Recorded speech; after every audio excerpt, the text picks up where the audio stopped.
এই যে আমাদের জীবন, এই জীবনের জন্য বিপদ, আপদ, পরীক্ষা, স্ট্রাগল এটা অনিবার্য, এটা হবেই। বিপদ নাই, কষ্ট নাই, আপদ নাই, অনিশ্চয়তা নাই, স্ট্রাগল নাই, এমনকি কেউ আছে এখানে?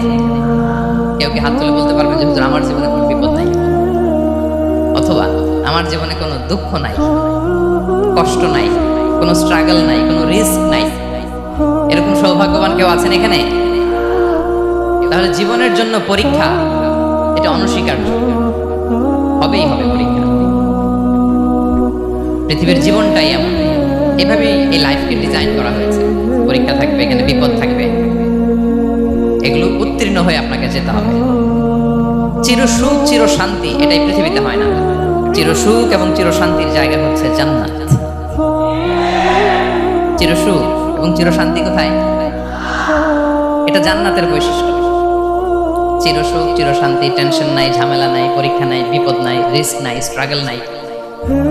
এটা হচ্ছে দ্য ফিচার্স অফ জান্নাত, জান্নাতের ফিচার। কিন্তু সমস্যা বাদে তখন যখন জান্নাতের ফিচার আমরা দুনিয়ায় খুঁজি, যেটা পাবো আমরা জান্নাতে, এটা খুঁজি কোথায়? এই তখনই সমস্যা বাদে। And this is the main problem. এটাই বড় সমস্যা। এই সমস্যার সমাধান কোথায়, এটা নিয়ে আজকে আমি কিছু কথা অ্যাড্রেস করবো ইনশাআল্লাহ। তো তাহলে আসুন শুনি জান্নাতের ফিচার কি। জান্নাতের কমন একটা ফিচার হচ্ছে জান্নাতে there will be no sickness in paradise. জান্নাতে কোনো অসুস্থতা থাকবে না, চিরসুস্থ। সুবহানাল্লাহ পড়েন।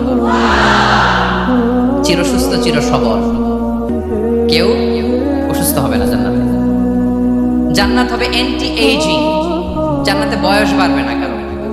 চির যৌবনা, চির যুবক, অ্যান্টি এজিং। আপনারা জানেন যে বর্তমান পৃথিবীতে অ্যান্টি এজিং ক্রিম পাওয়া যায় না? ক্রিম, কথা বুঝতেছেন? অ্যান্টি এজিং ক্রিম পাওয়া যায়। তারা বলে এই ক্রিম মাখলে চামড়ায় ভাঁজ পড়ে না। এটার দাম আছে কিন্তু অনেক। অ্যান্টি এজিং ক্রিম লাগায়, শ্যাম্পু ইউজ করে, অ্যান্টি এজিং অয়েল আছে, এটা দিলে নাকি চামড়ায় ভাঁজ পড়ে না। ইভেন ভারতের অনেক বড় একজন ব্যবসায়ী মুকেশ আম্বানি, নাম শুনছেন? যে তার ছেলের বিয়ে হয়ে গেল। তো এই মুকেশ আম্বানির স্ত্রী নীতা আম্বানি, সে কিছুদিন আগে এক বোতল গোল্ড ওয়াটার খেয়েছে, gold water, and its cost $60,000 $60,000 দাম এক বোতল গোল্ড ওয়াটারের। কেন? ফর অ্যান্টি এজিং, যাতে বয়সের ছাপ গালে না থাকে।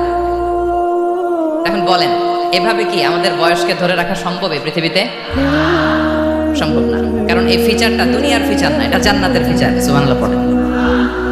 তাহলে জান্নাতে কেউ অসুস্থ হবে না।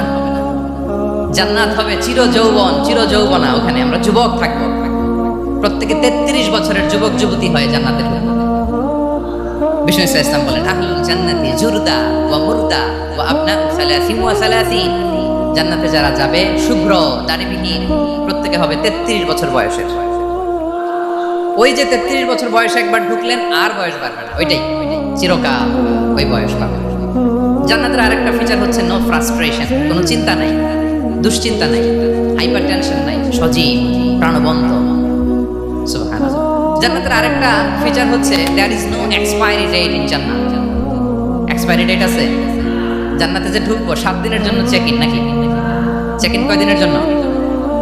7 দিন 10 দিন পরে চেক আউট করে ফেলবে, এরকম নো এক্সপায়ারি ডেট। আজীবন একবার এন্ট্রি পেলে বের হওয়ার টেনশন নাই। আল্লাহু আকবার। তাহলে no expiry date, rather it's eternal, আজীবন থাকবেন, খালিদিনা ফিহা, চিরকাল থাকবেন। এবং জান্নাতের সবচাইতে গুরুত্বপূর্ণ ফিচার হচ্ছে there will be no death in জান্নাত। জান্নাতে আপনার আর মৃত্যু হবে না, মৃত্যুর বিদায় হবে। তার মানে আপনি অমর হবেন। তাহলে আপনি চির সুস্থ, চির সবল হবেন জান্নাতে, চির যুবক থাকবেন, প্রাণবন্ত থাকবেন, আপনি অমর হবেন, আপনি জান্নাতে মরবেন না। জান্নাতীরা যখন জান্নাতে যাবে ফেরেশতারা ডেকে বলবে ইয়া আহলাল জান্নাতি ইন্না লাকুম আন তাসিহু ফালা তাসকামু আবাদা। জান্নাতীরা চিরকাল সুস্থ থাকবা, অসুস্থ হবা না। ইন্না লাকুম আন তাশিব্বু ফালা তাহরামু আবাদা, তোমরা শাবাব থাকবা, বুড়া হবা না। ওয়া ইন্না লাকুম আন তাহিয়াউ ফালা তামুতু আবাদা, চিরকাল বেঁচে থাকবা, মরবা না। এবং সেদিন জান্নাতে মৃত্যু দেয়া হবে, মৃত্যু দেয়া হবে। ইউতাল মাউতু বিকাবশিন আমলাহ, একটা ছাগলের আকৃতিতে মৃত্যুকে আনা হবে। ফায়ুযবাহুল মাউত, মৃত্যুকে জবাই দেয়া হবে। এবার জান্নাতীরা তাকিয়ে থাকবে, ফেরেশতারা বলবে ইয়া আহলাল জান্নাতি খুলুদুন ফালা মাউত, হে জান্নাতীরা চিরকাল এই জান্নাতে থাকবে। তাহলে জান্নাতের ফিচার পাইছেন? এখন কোন বোকা যদি এই ফিচার দুনিয়ায় খোঁজে পাবে? পাবে না, কারণ দুনিয়ার ফিচার আলাদা। দুনিয়ার ফিচার কি? এই দুনিয়াতে বিপদ আসবে, কষ্ট আছে, দুনিয়াতে হতাশা আছে, ভয় আছে, অসুস্থতা আছে, বার্ধক্য আছে, এবং এই দুনিয়ার একটা এক্সপায়ারি ডেট আছে, আছে না? দ্য ডে ইউ ডাই, যেদিন আপনি মারা যাবেন, এটা আপনার এক্সপায়ারি ডেট, চলে যেতে হবে, চলে যেতে হবে। এই পৃথিবীতে মৃত্যুর অস্তিত্ব আছে, সবকিছু থমকে দিয়ে, আপনাকে চমকে দিয়ে মৃত্যু চলে আসবে, ঠিক কিনা বলেন? তাহলে এগুলো হচ্ছে দুনিয়ার ফিচার। এই দুনিয়াতে বিপদ আপদ, কষ্ট, ঝুঁকি, স্ট্রাগল, বার্ধক্য, অসুস্থতা, এগুলো নিয়ে আমাদেরকে টিকে থাকতে হয়। এটা দুনিয়ার ফিচার, মিলাই ফেললে হবে না। জান্নাতের ফিচার একটা, দুনিয়ার ফিচার আরেকটা। দুনিয়াতে কষ্ট থাকবে, বিপদ আপদ থাকবে। এই দুনিয়ার ফিচারটা আল্লাহ তাআলা কোরআনের একটা আয়াতে খুব চমৎকার ভাবে উল্লেখ করেছেন, সেটা দিয়েই আমি আলোচনা শুরু করেছি। আল্লাহ তাআলা ইরশাদ করছেন, ওয়ালা নাবলুওয়ান্নাকুম বিশাইইম মিনাল খাউফি ওয়াল জুই ওয়া নাকসিম মিনাল আমওয়ালি ওয়াল আনফুসি ওয়াস সামারাত ওয়া বাশশিরিস সাবিরিন। আল্লাহ তাআলা বলছেন, অবশ্যই অবশ্যই আমি তোমাদেরকে পরীক্ষা করব, ভয় দিয়ে, ক্ষুধা দিয়ে, সম্পদের ঘাটতি দিয়ে, আতঙ্ক দিয়ে, প্রাণনাশ দিয়ে, ফল ফসলের হানি দিয়ে পরীক্ষা করব। কিন্তু এই পরীক্ষায় যারা উত্তীর্ণ হবে, যারা সবর ইখতিয়ার করবে, ওয়াবাশশিরিস সাবিরিন, ধৈর্যশীলদের জন্যই হচ্ছে সুসংবাদ। আলহামদুলিল্লাহ পড়ে। তাহলে সম্মানিত সুধী, আমরা বুঝতে পারলাম এই পৃথিবীর ফিচার হচ্ছে এখানে বিপদ থাকবে, বিপদ ছাড়া কেউ থাকবে না। স্ট্রাগল থাকবে, কষ্ট থাকবে, ঝুঁকি থাকবে, রিস্ক থাকবে, এবং নানা ধরনের বিপদ আপদ দিয়ে আল্লাহ তাআলা আমাদেরকে পরীক্ষা করবেন। এটা মাস্ট, এটা আমাদের মাইন্ডসেটে নিয়ে নিতে হবে। মাইন্ডসেটে এটা ক্লিয়ার থাকতে হবে। চিরসুখ চিরশান্তি এই দুনিয়াতে মিলবে, কোথায় মিলবে তাহলে? এটা তাহলে বিপদ আসবেই, আপদ আসবেই, পরীক্ষা থাকবেই আমাদের জীবনে। তবে ইন্টারেস্টিংলি মজার বিষয় হচ্ছে পরীক্ষাটা এক একজনের এক এক রকম। পুরো পৃথিবীটা একটা পরীক্ষা ক্ষেত্র, কিন্তু কারো প্রশ্নপত্রের সাথে কারো প্রশ্নপত্রের কোনো মিল নাই। সুবহানাল্লাহ। আমার পরীক্ষা একরকম, আপনার পরীক্ষা আরেক রকম, ওই ভাইয়ের পরীক্ষা আরেক রকম, ওনারটা আরেক রকম। সবাই পরীক্ষার্থী, সবাই পরীক্ষার্থী, কিন্তু কারো প্রশ্নপত্রের সাথে কারো প্রশ্নপত্রের কোনো মিল নাই। কারো জন্য পরীক্ষা হচ্ছে সে খুব অসুস্থ, প্রচন্ড অসুস্থতা, তার জন্য পরীক্ষা। ক্যান্সারের রোগী, দুরারোগ্য ব্যাধি, ডক্টর বলছে 4th স্টেজে চলে আসছে, কয়েক মাস বাঁচতে পারে, এটা তার জন্য পরীক্ষা। আবার কারো দেখবেন যে খুব একটা অসুস্থতা নাই, অসুস্থতার ঝামেলা নাই, কিন্তু তার দারিদ্রতা আছে, তার আর্থিক অনটন, এটা তার জন্য পরীক্ষা। আবার কারো দেখবেন অসুস্থতাও নাই, দারিদ্রতাও নাই, তার দাম্পত্য জীবনের সমস্যা আছে না নাই? অনেকের দেখবেন এগুলো কোনোটাই সমস্যা না, তার ছেলে কথা শোনে না, মাদকাসক্ত। মাদকাসক্ত, রিহ্যাবে পাঠায়, আবার আসে, আবার গাঁজা খাওয়া শুরু করে, আছে না নাই বলেন? দেখেন তার পরীক্ষাটা আবার আলাদা। অনেকের দেখবেন মেয়ে বাবার কথা শোনে না। আবার অনেকের দেখবেন যে ব্যবসায় সমস্যা, লসের পর লস, লাভ উঠাতে পারে না। তাহলে পরীক্ষা ছাড়া, বিপদ আপদ ছাড়া দুনিয়াতে কেউ নাই, কেউ নাই প্রিয় ভাইরা। এটা আমাদের মাথায় রাখতে হবে। পরীক্ষা আপনাকে দিতেই হবে, পরীক্ষা দিয়ে দিয়েই নিজেকে প্রমাণ করতে হবে। আর এক একজনের পরীক্ষাটা এক এক রকম, কারো পরীক্ষার সাথে কারো পরীক্ষার কোনো মিল থাকবে না। তো মাঝে মাঝে আমরা এটা ভুলে যাই। আল্লাহ তাআলা কালামে পাকে রিমাইন্ডার দিয়ে আমাদেরকে স্মরণ করিয়ে দিতে চান যে এই পৃথিবীতে আসলে তোমরা এসেছো পরীক্ষা দিতে। এটাই জীবনের বড় বাস্তবতা। আমাদের জীবনে যত হতাশা, আমাদের জীবন নিয়ে যত অভিযোগ, আমাদের মনে যত কষ্ট, আমাদের হৃদয়ের ভেতরে যত অস্থিরতা, তার মূলে হচ্ছে এই সমস্যা যে আমরা ভুলেই গেছি আমরা পরীক্ষা দিতে আসছি। এটা যদি ভুলে না যান, এটা যদি আপনার মাইন্ডসেটে থাকে যে পুরো জীবনটা একটা পরীক্ষা, তাহলে দেখবেন কোনো কিছু আপনাকে কাবু করতে পারবে না। আপনি হতাশ হবেন না, জীবন নিয়ে আর অভিযোগ থাকবে না, আপনি ভেঙে পড়বেন না, সব অভিযোগ হতাশা দূর হয়ে যাবে। তাহলে বুঝতে পারলাম পরীক্ষা আপনাকে দিতেই হবে। পরীক্ষা দেয়া ছাড়া এই পৃথিবী থেকে চলে যাওয়ার কোনো চান্স বা সুযোগ আমাদের কারো নেই।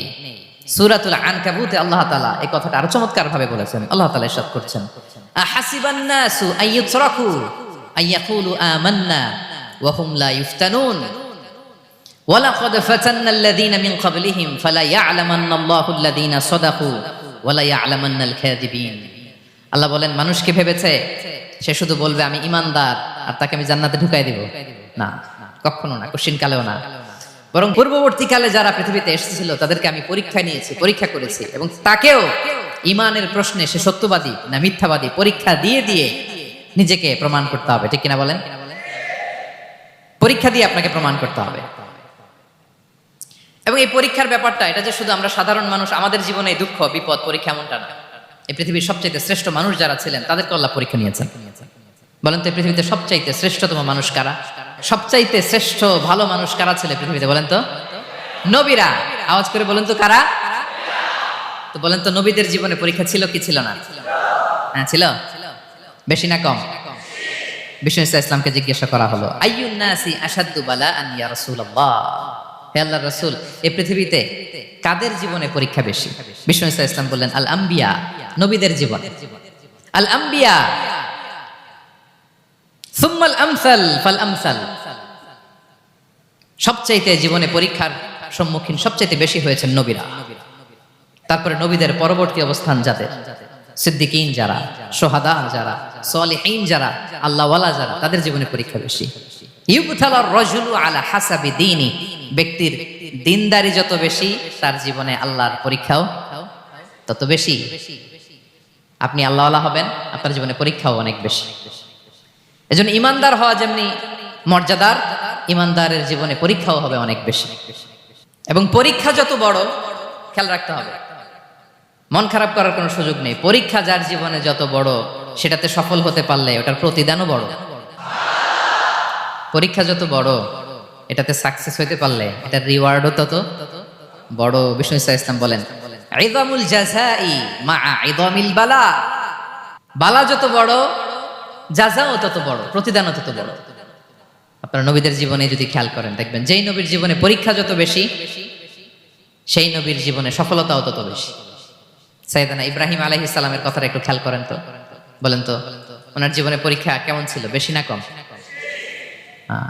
ওনার জীবনের পরীক্ষা থেকেই তো আমরা এই শব্দটা ব্যবহার করি। আমরা বলি অগ্নি পরীক্ষা। কি বলি? মানে আগুনে নিক্ষেপ করা হয়েছে সাইয়েদনা ইব্রাহিম আলাইহিস সালামকে। তাও স্বাভাবিকভাবে না, উলঙ্গ করে, নেকেট করে ওনাকে অপমানিত করবার জন্য ওনার গায়ের জামা কাপড় খুলে উলঙ্গ অবস্থায় আল্লাহর খলিল সাইয়েদনা ইব্রাহিম আলাইহিস সালামকে অগ্নিকুণ্ডে নিক্ষেপ করা হয়েছিল। এরকম এক্সপিরিয়েন্স এই অডিটোরিয়ামের ভেতরে আমাদের কখনো হয়েছে? তাইলে সাধারণ মানুষের জীবনের পরীক্ষা আর নবীদের জীবনের পরীক্ষার মধ্যে পার্থক্য আছে না নাই? ওই পরীক্ষায় উনি পাশ করে ফেললেন। ৮৬ বছর পর্যন্ত আল্লাহর কাছে দোয়া করলেন, আল্লাহ আমাকে একটা নেককার সন্তান দাও। আল্লাহ সন্তান দেয় না। ৮৬ বছর পরে আল্লাহ তাআলা সাইয়েদনা ইব্রাহিম আলাইহিস সালাম এবং হাজারের ঘরকে উজালা করে সন্তান দিলেন। সাইয়েদনা ইসমাঈল আলাইহিস সালাম পৃথিবীতে আসলেন। কত বছর বয়সে? ৮৬ বছর বয়সের এখানে কেউ আছেন? হ্যাঁ, আছি আমরা? কেউ নাই। ৮৬ বছর বয়সে প্রথম সন্তান পেয়েছে। তাদের ঘরকে উজালা করে আল্লাহর নবী সাইয়েদনা ইসমাঈল আলাইহিস সালাম আসলেন। এবার আল্লাহ বললেন, যাও স্ত্রীকে আর এই কলিজার টুকরা সন্তানকে, থাকো তো প্যালেস্টাইনে, প্যালেস্টাইন থেকে ১৫০০ কিলোমিটার দূর, দ্য ব্যারেন ল্যান্ড, ওই মক্কার ধুধুমরু প্রান্তরে রেখে আসো, যেখানে কেউ নাই, মানুষ নাই, গাছ নাই, পাখি নাই, পানি নাই, যাও রেখে আসো। আচ্ছা বলেন তো, ৮৬ বছর পরে যে লোকটা সন্তান পেল, বুঝেছেন? উত্তর দিয়েন। ৮৬ বছর পরে যে লোকটাকে আল্লাহ তাআলা সন্তান দিল, তার হৃদয়ে ওই সন্তানের জন্য মায়া বেশি না কম? এমনি তো আমাদের প্রথম সন্তানের হিস্ট্রিটা একটু খেয়াল করেন তো। প্রথম আমাদের যে মেয়ে হয়েছিল বা যাদের ছেলে হয়েছিল, তার প্রতি আদর, সোহাগ, দরদ, ভালোবাসা, আহ্লাদ কত ছিল। আর ৮৬ বছর বয়স আল্লাহ তাআলা ওনাকে সন্তান দিলেন, দিয়ে বললেন, যাও হাজারকে আর ইসমাঈলকে মক্কার ধুধুমরু প্রান্তরে রেখে আসো। আল্লাহ তাআলা বলতে দেরি, চলে যেতে দেরি নাই, মুহূর্তে উনি রওনা হয়ে গেলেন। সুবহানাল্লাহ পড়বেন না? রেখে আসলেন মক্কার ধুধুমরু প্রান্তরে। এবার আল্লাহ বললেন, যাও রিটার্ন ব্যাক টু প্যালেস্টাইন, প্যালেস্টাইনে চলে যাও। চলে গেলেন।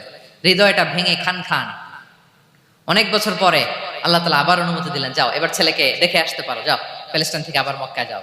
সাইয়েদনা ইব্রাহিম আলাইহিস সালাম প্যালেস্টাইন থেকে আবার ১,৫০০ কিলোমিটার পথ পাড়ি দিয়ে, এখনকার মতো ফ্লাইটে যায় না, গাড়িতেও না, উটে করে। কিসে করে? উনি যে কতবার মক্কা থেকে ফিলিস্তিন এসেছেন আর গিয়েছেন কোনো ইয়ত্তা নাই, হিসাব নাই। গেলেন, এবার ছেলেটা হাঁটতে পারে, দৌড়াতে পারে, একটু একটু কথা বলতে পারে, আব্বা আব্বু ডাকতে পারে। কেমন মায়া লাগে বলেন তো? মায়া ভালোবাসায় যখন টইটম্বুর, ঠিক ওই মুহূর্তে আল্লাহ বললেন ছেলেকে জবাই করো, জবাই করো ছেলেকে। আল্লাহ তাআলা বলতে দেরি করেছেন, আল্লাহর আদেশ পালনে 1 সেকেন্ডও তিনি দেরি করেন নাই, ছুরি চালালেন, জান্নাত থেকে দুম্বা নিয়ে আসা হলো। এভাবে আল্লাহর নবী ইব্রাহিম আলাইহিস সালাম ওনার জীবনের প্রতিটি ক্ষেত্রে যেখানে আল্লাহ তাআলা ওনাকে পরীক্ষা নিয়েছেন, উত্তীর্ণ হয়েছেন। এবং দেখেন ওনাকে আল্লাহ তাআলা কি উপহার দিলেন, আল্লাহ তাআলা ওনাকে খলিলুল্লাহ উপাধি দিলেন, আল্লাহর বন্ধু। সুবহানাল্লাহ বলেন। আল্লাহ তাআলা বলছেন, ওয়া ইযি বিতালা ইব্রাহিম রাব্বুহু বিকালিমাতিন ফাআতাম্মাহুন ক্বালা ইন্নী জাইলুকা লিন-নাসি ইমামা। আল্লাহ অনেকগুলো পরীক্ষা নিয়েছিলেন সাইয়েদনা ইব্রাহিম আলাইহিস সালাম, প্রতিটা পরীক্ষায় সাকসেসফুলি পাস করেছেন, গোল্ডেন এ প্লাস। আল্লাহ বলেন, ইন্নী জাইলুকা লিন-নাসি ইমামা, I'm gonna make you the leader for the entire human being. I'm gonna appoint you as a leader for the entire universe. গোটা বিশ্বের জন্য, গোটা মানবতার জন্য আমি তোমাকে লিডার বানায় দিলাম। ইযামুল জাযাই মা'a ইযামিল বালা। পরীক্ষা যত বড়, ওই পরীক্ষায় পাশ করলে ওইটার ফলাফল ও প্রতিদানও বড়। তাহলে দেখেন প্রিয় ভাইরা, সাইয়েদনা ইব্রাহিম আলাইহিস সালামের জীবনে পরীক্ষার কোনো শেষ ছিল না। আমি আপনি কোথায়? আল্লাহর খলিলের জীবনে যদি এত পরীক্ষা থাকতে পারে, আমি আপনি কোথায় বলেন তো? এবার বলেন, সাইয়েদনা মূসা আলাইহিস সালাম, ওনার জীবনে তো কোনো পরীক্ষা টরীক্ষার ছিল না। হ্যাঁ, গুণে শেষ করতে পারবেন? জন্মটাই তো হয়েছে পরীক্ষার মধ্য দিয়ে। মিশরের ছেলে সন্তান হইলে ফেরাউন বলছে জবাই করো, ওনার মা এরকম সিন্ধুকে করে ভাসায় দিলেন নীল নদীতে। আল্লাহু আকবার! কি একটা রোমাঞ্চকর পরিস্থিতির মধ্য দিয়ে আল্লাহ তাআলা ওনাকে বাঁচালেন। সুবহানাল্লাহ। জন্মই হয়েছে পরীক্ষার মধ্যে দিয়ে। বড় হইলেন, ফেরাউনের ভয়ে দেশ ত্যাগ করলেন, মিশর থেকে মাদিয়ান।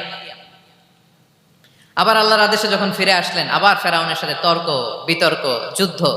একটা রাত আল্লাহ নবী মূসা আলাইহিস সালাম শান্তি মতো মিশরে ঘুমাতে পারে নাই। একটা রাত শেষ পর্যন্ত এই ফেরাউন মূসা আলাইহিস সালামকে ধাওয়া করেছে। ফেরাউনের ধ্বংসের আগ পর্যন্ত সে মূসা আলাইহিস সালামকে ধাওয়া করেছে। তার মানে মূসা আলাইহিস সালাম এই বিপদ আপদ পরীক্ষা এগুলো থেকে মুক্তি পান নাই। এবার বলেন ঈসা আলাইহিস সালামের কথা, ওনার জীবনে তার পরীক্ষা ছিল না? কি পরীক্ষা ছিল? হ্যাঁ, আল্লাহু আকবার। Same scenario goes to the biography of every messenger in the world. পৃথিবীর সব নবীর ক্ষেত্রে একই ঘটনা ঘটেছে। সাইয়েদনা ঈসা আলাইহিস সালাম দাওয়াত যখন দিলেন, ওনার বিরোধিতা শুরু হলো, ওনাকে হত্যার ষড়যন্ত্র হলো। ইভেন কি ওনাকে মারার জন্য বনি ইসরাইলেরা উদ্ধত হলো, জানে বাঁচবার জন্য পালালেন। এক ঘরে ঢুকলেন, চারদিক দিয়ে ঘেরাও করলো, উনি দরজা জানালা লাগাই দিলেন। ওরা বললো, একজন দরজা ভেঙে জানালা ভেঙে ভিতরে ঢুকো, ঢুকে দেখো বেটা ঈসা কি করে। একজন ভিতরে ঢুকছে, ঢুকার সাথে সাথে বাল রাফাআহুল্লাহু ইলাইহি, আল্লাহ তাআলা ঈসা আলাইহিস সালামকে উপরে উঠায় নিলেন। আর যেই লোকটাকে তারা ভিতরে ঢুকালো, তার চেহারাকে আল্লাহ তাআলা ঈসা আলাইহিস সালামের চেহারার মতো করে দিলেন। এবার তার বাইরের সাথীরা বলে, ঘটনা কি? বেটা ঈসাও বেরোয় না, আমাদের লোকটাও বেরোয় না, সবাই ঢুক। দরজা ভেঙে ভেতরে ঢুকে দেখে ঈসা দাঁড়ায় আছে। বলেন তো, এটা ঈসা না মিসা? এটা কি আসল ঈসা? ওমা কতালু ওমা সলাবু ওয়ালাকিন শুব্বিহা লাহুম। আল্লাহ বলে, তোমরা আমার নবী ঈসাকে হত্যাও করতে পারো নাই, শুলেও চড়াতে পারো নাই, আমি সেফটি সিকিউরিটি দিয়ে আমার নবী ঈসা আলাইহিস সালামকে আকাশে তুলে নিয়েছি। তাহলে ওনার জীবনে পরীক্ষার শেষ ছিল না। এবার যদি আমরা বিশ্বনবী সাল্লাল্লাহু আলাইহি ওয়াসাল্লামের জীবনের দিকে তাকাই, ওনার জীবনটা দেখেন তো। আমাদের পেয়ারা নবী বিশ্বনবী মুহাম্মদুর রাসূলুল্লাহ সাল্লাল্লাহু আলাইহি ওয়াসাল্লাম, ওনার জীবনে কি স্ট্রাগল ছিল? স্ট্রাগল। মাক্কি জীবনের কথা যদি একটু খেয়াল করেন, দেখেন তো 3 বছর শিয়াবে আবি তালেবে জেল খেটেছেন, না খেয়েছিলেন। ওনার বংশের লোকেরা প্রথমে ছাগল খেয়েছে, ছাগলগুলো যখন শেষ, ছাগলের চামড়াগুলো শুকিয়ে ওইটা খাইছে। গাছের পাতা ছাল এগুলো খেয়ে খাবারের অভাবে বেহুশ হয়ে পড়ে থাকতো তারা। না খেয়ে কয়দিন ছিলেন আপনি? আমি কয়দিন ছিলাম না খেয়ে? মনেই তো পড়ে না, না খেয়েছিলাম কিনা কোনোদিন। এ হচ্ছে মাক্কি জীবন। মেন্টালি প্রেসার দেয়া হয়েছে। বিশ্বনবীর চাচা আবু লাহাব, তার 2 ছেলে উতবা আর উতাইবা, এদের সাথে বিয়ে দিয়েছিলেন 2 মেয়ের। যখন দাওয়াত দেওয়া শুরু করলেন 2 মেয়েকে ডিভোর্স দিয়ে দিল। দেখেন, একটা বাবার জন্য প্রাপ্তবয়স্কা মেয়েকে যখন উঠায় নেওয়ার আগে ডিভোর্স দেয়, তার মানসিক অবস্থাটা কেমন থাকে বলেন? মেন্টালি প্রেশারাইজ করা হয়েছে, ফিজিক্যালি হ্যারাস করা হয়েছে। বিষ্ণু ইসলাম যখন নামাজে দাঁড়াতেন, উটের পচা নারী ভুড়ি বিষ্ণুনবীর কাঁধে চাপিয়ে দেওয়া হতো। আপনার জীবনে এরকম ঘটছে কখনো? আপনি নামাজ পড়তেছেন, উটের পচা নারী ভুড়ি আপনার কাঁধে চাপিয়ে দেওয়া হয়েছে। কয়দিন হয়েছে এরকম? কয়দিন হয়েছে? হ্যাঁ, তারপরে তো আলহামদুলিল্লাহ বেরোয় না মুখ দিয়ে। কেমন আছেন হুজুর? কয়েন না, বেশি একটা সুবিধার না, তাই না? বেশি একটা একটু মিলাবেন। কতটুকু পরীক্ষা আমরা দিয়েছি। তায়েফে গেলেন বিশ্বনবী, তায়েফে গেছিলেন জমির বায়না দিতে, তাই না? জমি কিনবে তায়েফে। তায়েফবাসীদেরকে জাহান্নামের আগুন থেকে বাঁচাতে গিয়েছিলেন, নিজের জন্য না। সেখানে তায়েফের ছেলেরা পাথর মেরেছে বিষ্ণু ইসলামের গায়ে। এত শুভ্র দেহ ছিল, চেহারা ছিল, বিষ্ণুনবীর গা দিয়ে ঝরঝর করে রক্ত ঝরেছে। ফিজিক্যাল হ্যারাসমেন্টের শিকার হয়েছেন বিষ্ণু ইসলাম। যখন যেদিন বিষ্ণু ইসলামকে হত্যার ষড়যন্ত্র করা হলো, আল্লাহ তাআলার আদেশে তিনি মক্কা থেকে মদিনা হিজরত করলেন। মদিনাতে যে একটা রাত, সপ্তম হিজরির আগ পর্যন্ত শান্তিতে ঘুমাতে পারেন নাই। 3 দিকে 3 ইহুদি বসতি, বনু কাইনুকা, বনু নদীর, বনু কুরাইজা। আহা, খাওয়ার মধ্যে বিষ মিশিয়ে দেয়া হয়েছিল বিষ্ণু ইসলামের। বাজুর, খাসির বাজুর রান পছন্দ করতেন।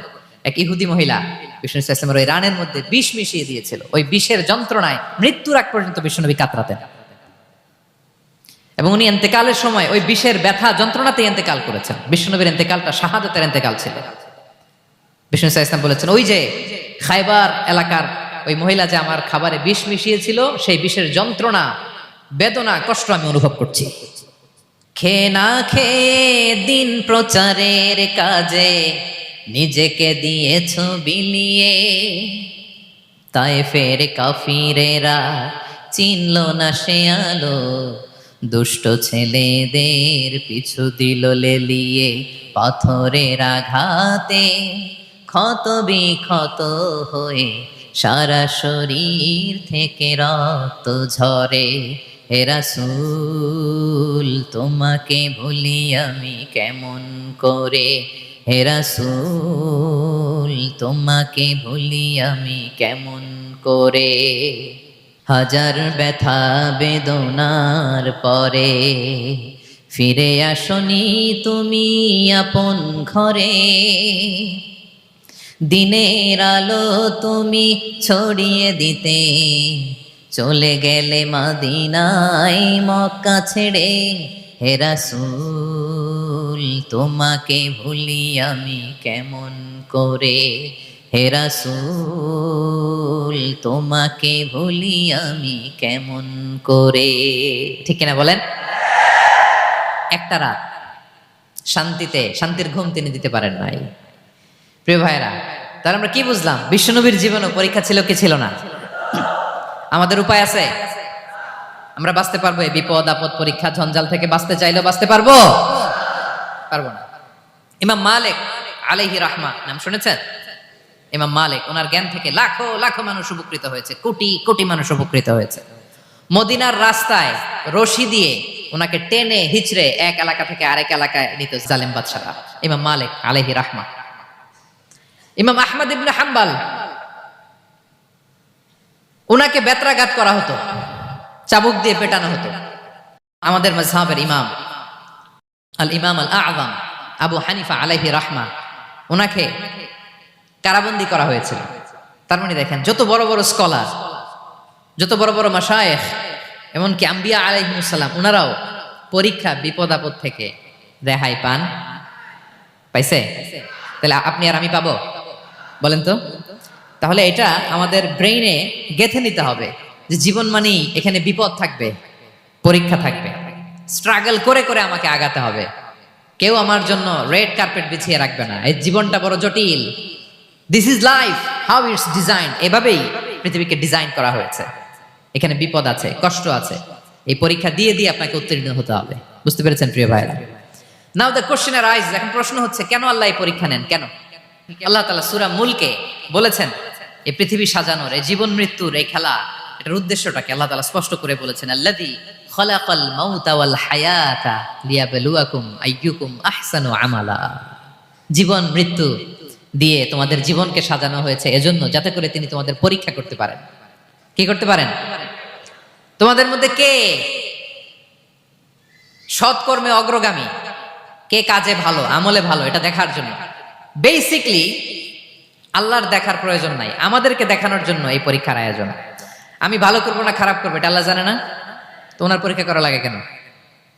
কথা বলেন। আমি জান্নাতি না জাহান্নামী এটা আল্লাহ জানেন না?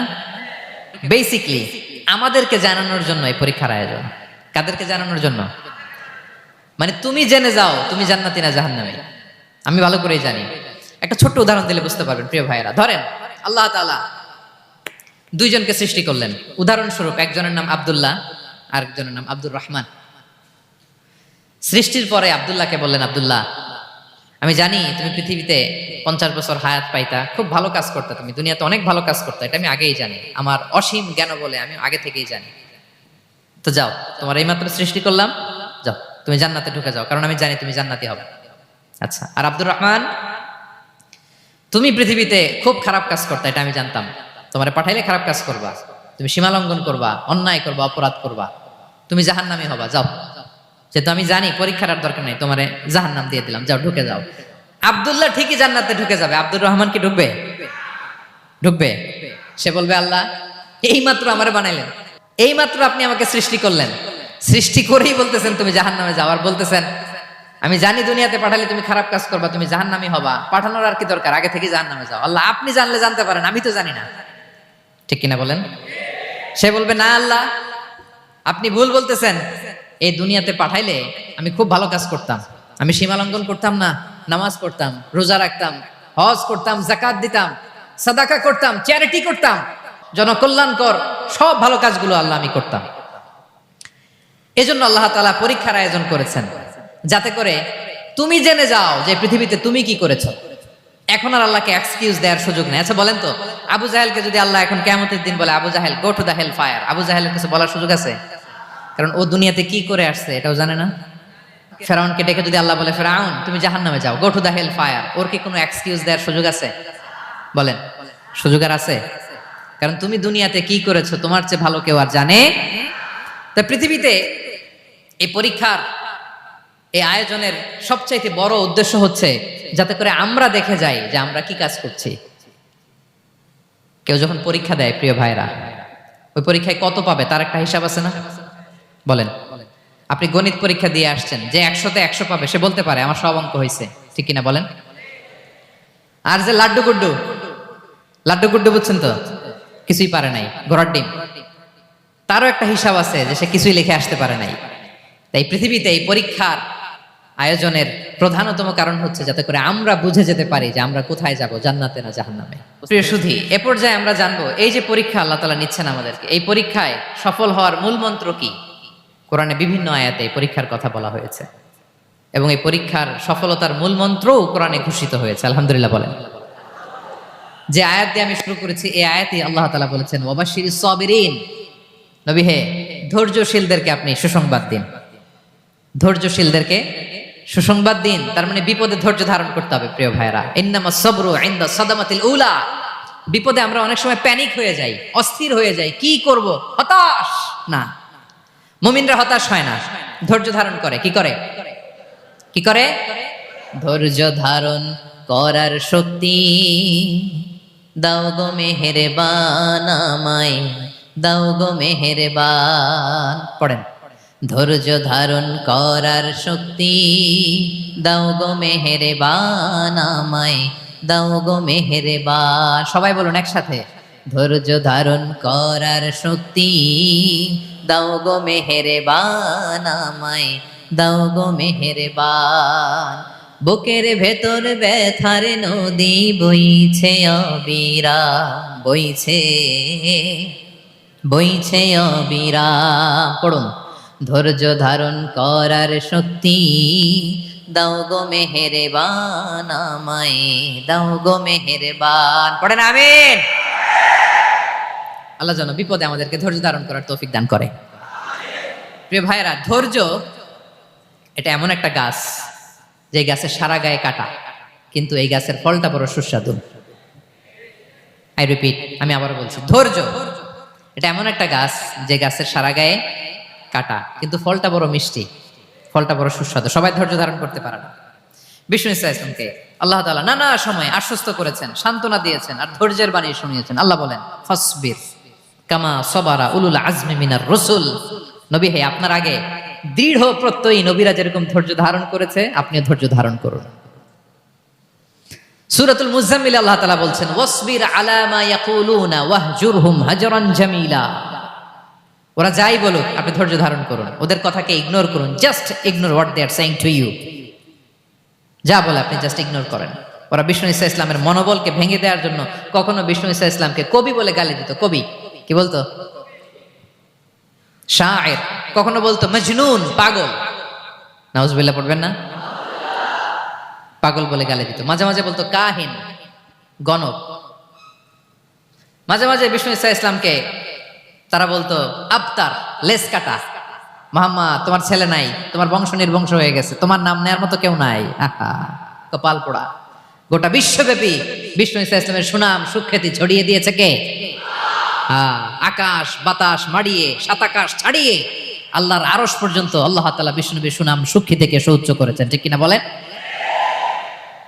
ইগনোর করুন। আপনাকে কবি বলে, গণক বলে, আপনাকে পাগল বলে, আপনাকে লেস কাটা বলে, জাস্ট ইগনোর দেন। বর্তমান সময়েও নানা ধরনের ট্যাগ আমাদেরকেও দেয় কি দেয় না বলেন? দেয়। আমাদেরকে কি বলে? মৌলবাদী বলে,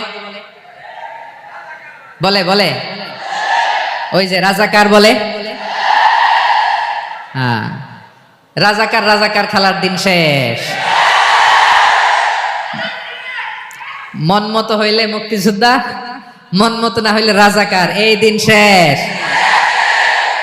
ওই দিন আর নাই। এই কার্ড দিয়ে আর খেলার দিন নাই। এগুলো মানুষ আর খায় না এখন, এগুলো গিলে না আর। সাধারণ মানুষ বড্ড সচেতন। দেখেন, কালের বিবর্তনে, সময়ের আবর্তনে একই পরিক্রমা আমাদেরকেও ট্যাগিং করে। আমাদেরকে মৌলবাদী বলে, ব্যাকডেটেড বলে, রাজাকার বলে, জঙ্গি বলে, যুদ্ধাপরাধী বলে। আছে না এরকম? ওয়াসবির আলা মা ইয়াকুলুন, নিজের সাথে মিলায় নেন। যা বলে ধৈর্য ধারণ করো। ওয়াহজুরহুম হাজরান জামিলা, জাস্ট ইগনোর দেন, ভালোভাবে ইগনোর করেন। খালাস, সালাম দিয়ে কেটে পড়েন। তাহলে প্রিয় ভাইরা, এই বিপদ আপদ আমাদের পিছু ছাড়বে না, পিছু ছাড়বে না। নবীদের পিছু ছাড়ে নাই, আমরা কোথায়? আমরা আর কি? বিপদ আমাদেরকে ধৈর্য ধারণ করতে হবে, মনোবল হারাইলে হবে না।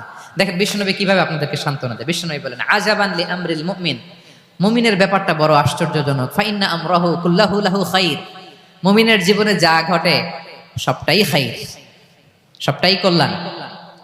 ইন আসাবাতহু সাররাউ শাকারা ফাকানা খাইরাল্লাহ ওয়া ইন আসাবাতহু দাররাউ সাবারা ফাকানা খাইরাল্লাহ। মুমিনের জীবনে যদি সুখ আসে তাহলে মুমিন শুকরগুজার হয়, এটা তার জন্য ভালো। আর যদি মুমিন জীবনে দুঃখ আসে তাহলে সে সবর ইখতিয়ার করে, এটাও তার জন্য ভালো। সুবহানাল্লাহ। তাহলে দেখেন, আমরা হয় সুখে থাকি নয় দুঃখে থাকি, ঠিক কিনা বলেন?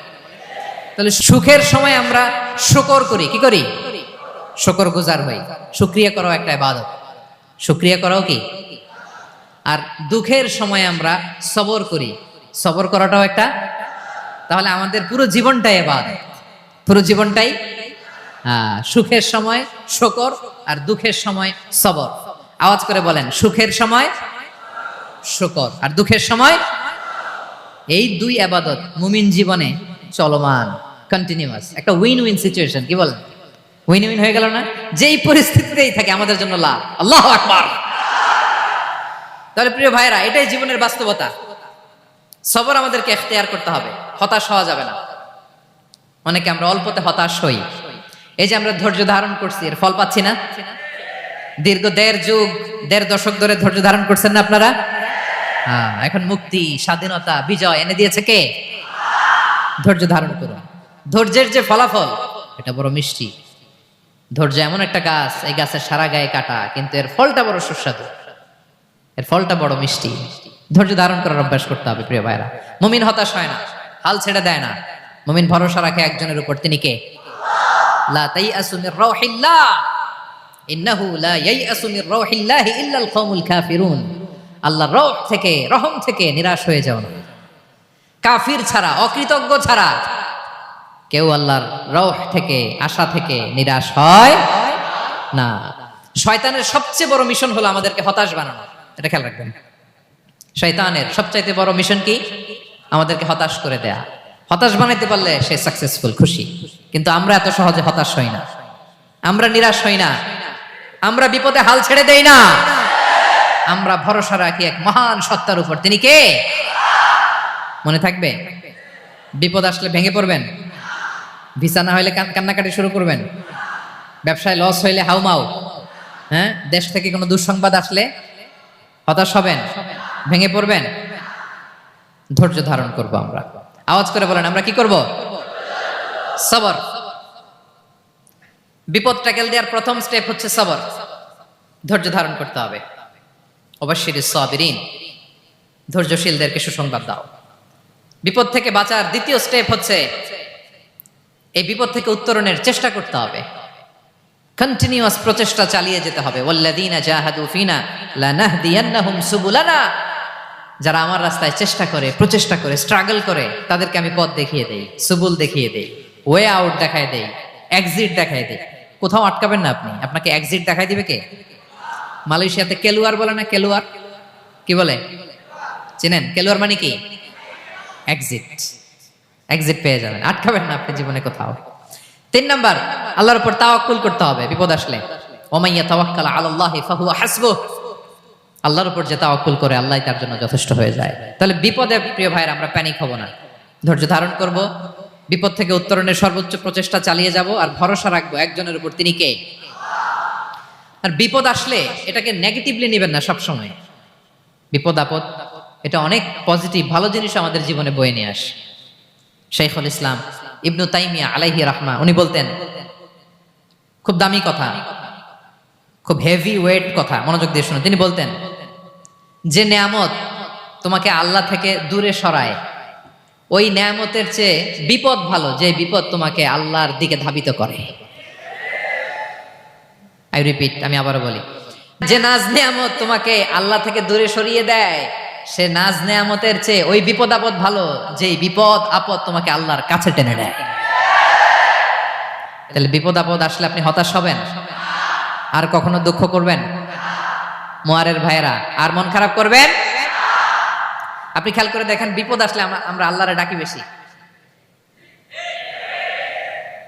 যখন অসুস্থ আপনি খেয়াল করেন তো, আল্লাহ আল্লাহ তুমি ছাড়া বাঁচানোর কেউ নাই, আল্লাহ আল্লাহ তুমি হেফাজত করো, আল্লাহ তুমি সুস্থ করে দাও। যখন লাইফ থ্রেট, দেখেন আপনি গুম হয়ে যেতে পারেন, আপনার কারাবন্দি করতে পারে, এরকম একটা বিপদের মধ্যে আছেন, তখন খেয়াল করেন তো আল্লাহর সাথে আপনার কানেক্টিভিটি, রিলেশনশিপটা কতটা ডেভেলপ হয়। কারণ বিপদে পড়লে আমরা আল্লাহরে ডাকি বেশি। তাহলে বিপদ আপদেরও কিছু পজিটিভ সাইড বা দিক আমাদের জীবনে আছে না নাই? অনেক পজিটিভ দিক আছে, কয়েকটা শেয়ার করি। 1 নাম্বার, আল্লাহ 1 নাম্বার পজিটিভ সাইড তো বললাম, ইমাম ইবনু তাইমিয়া যেটা বললেন। এরপরে হচ্ছে মাঝে মাঝে আল্লাহ তাআলা আমাদের মর্যাদাকে আপগ্রেড করতে চায়, এলিভেট করতে চায়। আপনি ধরেন কোন একটা এয়ারলাইন্সের রেগুলার প্যাসেঞ্জার টিকিট কাটেন, মাঝে মাঝে হঠাৎ করে দেখবেন কাউন্টারে গেলে তারা বলে you are upgraded to business class, অথবা you are upgraded to first class. যেহেতু রেগুলার প্যাসেঞ্জার, অনেক মাইলস জমা হয়েছে, আপগ্রেড করে দেয়। আল্লাহ তাআলা মাঝে মাঝে চায় তিনি আমাদের মর্যাদাকে, র্যাঙ্ক, এটাকে আপগ্রেড করবেন। কিন্তু আমার যে আমল আখলাকের অবস্থা, ওইটা দিয়ে ওই আপগ্রেড র্যাঙ্কে যাওয়ার সুযোগ নাই। বুঝতেছেন কথা? আল্লাহ চায় আমার লেভেল একটু আপ করতে, কিন্তু আমার আমলের যে অবস্থা, এতে আমি ওখানে যাই না। তখন আল্লাহ কিছু বিপদ আপদ দিয়ে, পরীক্ষা দিয়ে বান্দাকে টেস্ট করে। ওই পরীক্ষায় যদি উত্তীর্ণ হন, সাথে সাথে আল্লাহ তাআলা আপনার লেভেল বা র্যাঙ্ক আপগ্রেড করে দেয়। সুবহানাল্লাহ পড়বেন না? তাহলে লাভ না লস? আওয়াজ করে বলেন, লাভ না লস? মুমিন জীবনের সব লাভ। যত বিপদ আপদ আপনাকে স্পর্শ করে, প্রতিটাতেই আপনার জন্য কল্যাণ। বিষ্ণু ইসলাম বলেন, মা ইউসিবুল মুসলিমা মিন নাসাবিন ওয়ালা ওয়াসাবিন ওয়ালা হাম্মিন ওয়ালা হুজনিন ওয়ালা আযান ওয়ালা গাম্মিন হাত্তা শাওকাতি ইউশাকুহা ইল্লা কাফারাল্লাহু বিহা খাতায়া। আপনার জীবনে যত দুঃখ, যত যন্ত্রণা, যত টেনশন, যত অ্যাংজাইটি, যত ইনজুরি, এমনকি গোলাপ ফুল পাড়তে যে ওখানে যে কাটা বাঁধছে, বড়ই খেতে যে বড়ই গাছে ওঠার পর যে একটা কাটা বিঁধছে আপনার হাতে, এর কারণে আল্লাহ তাআলা আপনার গুনাহ মাফ করে দেয়। সুবহানাল্লাহ।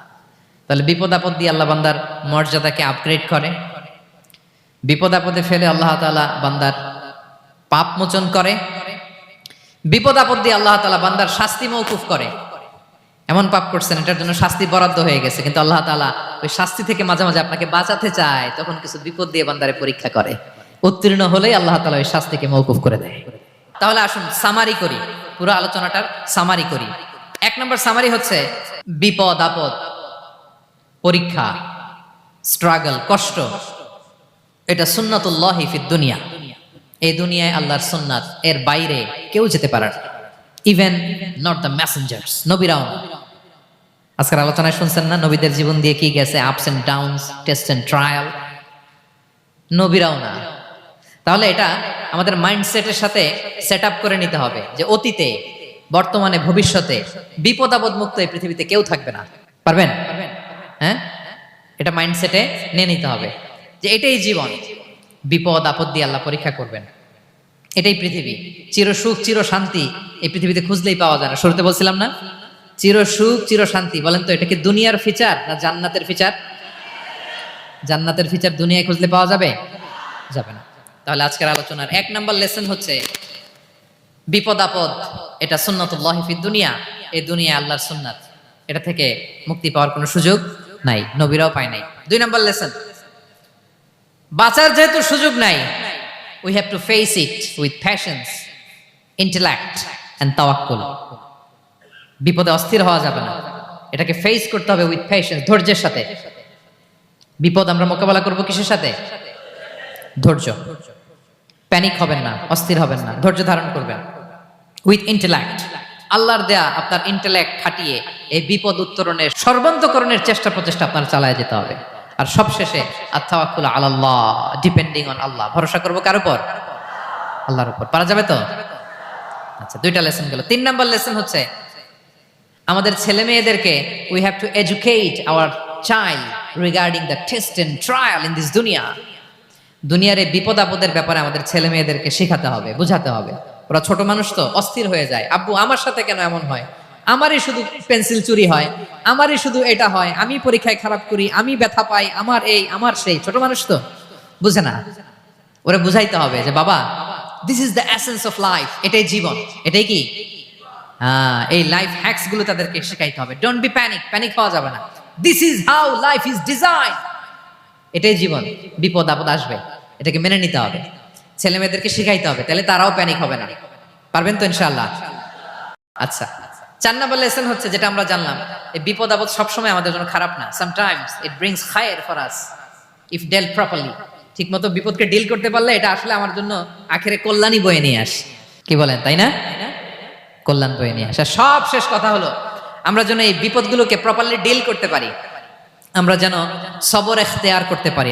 আল্লাহর কাছে চাইতে হবে, দোয়া করতে হবে, কারণ তৌফিক দেওয়ার মালিক কে? আল্লাহর কাছে যেন আমরা কায়মনো বাক্যে প্রার্থনা করতে পারি, আল্লাহ এই বিপদকে যেন আমরা ডিল করতে পারি উইথ সাবর, উইথ ইন্টেলেক্ট, উইথ তাওয়াক্কুল। আসল হাতিয়ার হচ্ছে এটা, দোয়া। আল্লাহর কাছে চাইবেন, মনোযোগের সাথে চাইবেন, আন্তরিকতার সাথে চাইবেন। উদউল্লাহ ওয়া আনতুম মুখিনুনা বিল ইজাবা। বিষ্ণু বলেন এমন ভাবে চাও যেন তুমি অনেকটা কনফার্ম যে তোমার দোয়া আল্লাহ কবুল করবেনই, এমন ভাবে চাও। অনেকে রোবোটিক দোয়া করে। রোবোটিক দোয়া মানে দোয়ার মধ্যে প্রাণ নাই, ধ্যান নাই, মন নাই, আগ্রহ নাই, ভালোবাসা নাই, ওই দোয়া আল্লাহ কবুল করে না। মনোযোগ দিয়ে চাইতে হবে চাওয়ার মতো, তাহলে আল্লাহ তাআলার পক্ষ থেকে তৌফিক পাওয়া যাবে। পারা যাবে তো ইনশাআল্লাহ? আল্লাহ তাআলা আমাদের সবাইকে বিপদে আপদে ধৈর্য ধারণ করার তৌফিক দান করুক। নবীরা তাদের জীবনে যেভাবে স্ট্রাগল, আপস এন্ড ডাউনস, বিপদগুলোকে, টেস্ট এন্ড ট্রায়ালগুলোকে ডিল করেছে, আমরা যেন সেভাবে ডিল করতে পারি। আল্লাহ তৌফিক দান করুক। আল্লাহ তাআলা আমাদের সবাইকে কথাগুলো বোঝা আর আমল করার তৌফিক দান করুক। হাযা মা ইনদি ওয়াল ইলমু ইনদাল্লাহি আলাইহি তাওয়াক্কালতু ওয়া ইলাইহি উনীব। ওয়াসসালামু আলাইকুম ওয়া রাহমাতুল্লাহি তাআলা ওয়া বারাকাতুহু।